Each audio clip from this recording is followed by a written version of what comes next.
I'm Cheryl Taylor, and welcome to the future home of the Rosary at Rose Creek.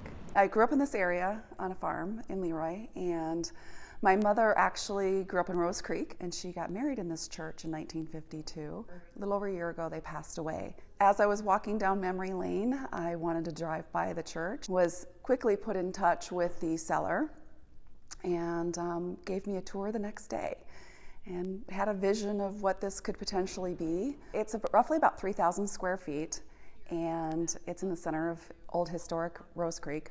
And I envision it being 2 residential units, 1 residential unit here in the sanctuary and another residential unit in the basement. The only wall that's going to be constructed within the sanctuary is going to be here for the powder bathroom. This will be the kitchen area, a bank of cabinets and an island. Over to the right will be the bedroom area. Where these current pews are will be a living room area, and these are the original pews from the church. I'm going to repurpose a couple of them around the dining room table. Over here, this 11-foot table was actually in the basement of the church. An office area up here in this corner. The stage area will be a sitting area, maybe some club chairs, coffee table, fireplace. I actually am going to push the envelope in design a little bit, and I'm going to have a soaking tub in the middle of the sanctuary. Maybe call it the baptistry or something. I don't know. But this church has 21-foot ceilings that have scissor beams. And while soaking in a tub with a glass of champagne, I think it would be beautiful to look up and see the ceiling, listening to some music and enjoying some relaxation time. As we continue on, this is the old pastor's office, preacher's office. This will become the master bath and closet area. So some good space in here, 12 foot by 12 foot. In 1952, when my dad got married, I have a photo of him standing here getting his boutonniere on, and I can tell that this is where he was standing because of the tin on the walls. Oh! So this is something that I discovered last week when we were demoing the basement walls. There was a fire that took place. I'm guessing that this probably was in the 30s or 40s with the old octopus gravity furnace, because it was in the concrete. It was embedded into the concrete, and luckily there was so much concrete that this 2x4 or whatever it was just smoldered inside the wall. But when we exposed the old lath and plaster, the smell of fire was very prevalent.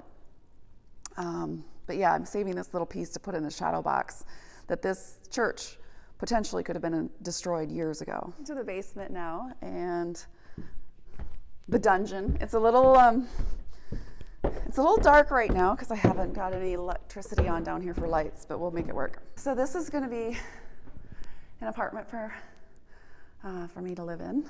Big open area. So over here is where the old gravity octopus furnace was, and about here was a concrete wall, and that piece of wood that was on fire was embedded into the concrete wall here. And the vent grate that goes to the sanctuary is right there. So the stained glass windows are going to be a bit of a challenge to renovate. They are single pane, which is obviously not good in Minnesota for winters. So I need to figure out how to put another pane of glass or some kind of protective insulation. A lot of need for some stucco repair, especially over here, to take this lath and plaster off and this stucco off, bring that back down to the original. I'm going to be doing a lot of sweat equity, but I obviously have to hire professional trades where a plumber and an HVAC, those folks come into play. But for the most part, I'm going to be designing it and doing most of the work myself. It's kind of preserving memory lane, and I think, to my knowledge, this is the last remaining historic building in the village of Rose Creek. And so it's kind of it's special for me because of course, my mother's history here. And it's also, I think, a very special building because it's got such unique character, especially with the stained glass windows, and some other things throughout the building. The building was built in 1922 as the United Congregational Building, and I believe that the UCC Church started in the late 1800s and then built this church along with the Lutheran Church here in Rose Creek. And in the 40s, it's to my knowledge, as the Lutherans then built their own church, became the UCC church up until the late 80s, in which it closed its doors. It was the first congregational church for about a year and a half.